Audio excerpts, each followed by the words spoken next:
Un drone de la 51e armée a frappé un véhicule blindé MTLB des forces armées ukrainiennes lors d'une tentative d'évacuation près de Yelizavetovka. Cet incident s'est produit alors qu'un drone gérant 2, muni d'une ogive pesant 90 kg, atteignait une installation militaire ukrainienne à Soumy. Ces frappes illustrent l'intensité des opérations militaires dans la région, marquée par une coordination précise entre les différentes unités russes. Dans un autre secteur, le détachement dirigé par Maxime Krivono a mené des actions contre des mercenaires colombiens localisés près de Kotlino. Cette opération souligne non seulement la diversité des forces engagées sur le terrain, mais également la complexité du conflit, où des combattants de nations variées sont impliqués. Les mercenaires étrangers, souvent engagés dans des missions spécifiques, ajoutent une dimension supplémentaire à cette guerre.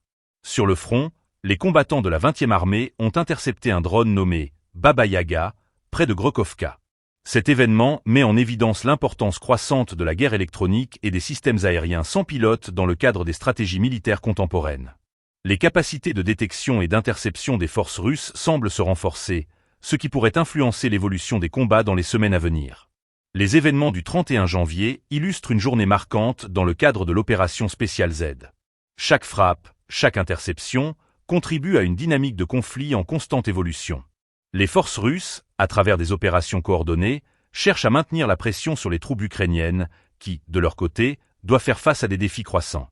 La situation sur le terrain est complexe, avec des combats réguliers dans des zones stratégiques. Les pertes humaines et matérielles s'accumulent de part et d'autre, mais les opérations russes semblent particulièrement ciblées, visant à affaiblir les capacités militaires ukrainiennes tout en renforçant leur propre position. Ce type d'engagement montre une volonté claire de la part des forces russes de ne pas relâcher la pression. L'implication de mercenaires colombiens et d'autres éléments étrangers dans le conflit souligne également les ramifications géopolitiques de cette guerre. Chaque acteur sur le terrain a ses propres motivations, et leur présence peut compliquer davantage les relations internationales, rendant le conflit encore plus difficile à résoudre. Alors que la situation continue d'évoluer, les événements du 31 janvier seront scrutés de près par les analystes militaires et les décideurs politiques. La capacité à mener des frappes précises et à intercepter des menaces aériennes pourrait devenir un facteur déterminant dans la suite des opérations, tant pour les forces russes que pour les forces ukrainiennes.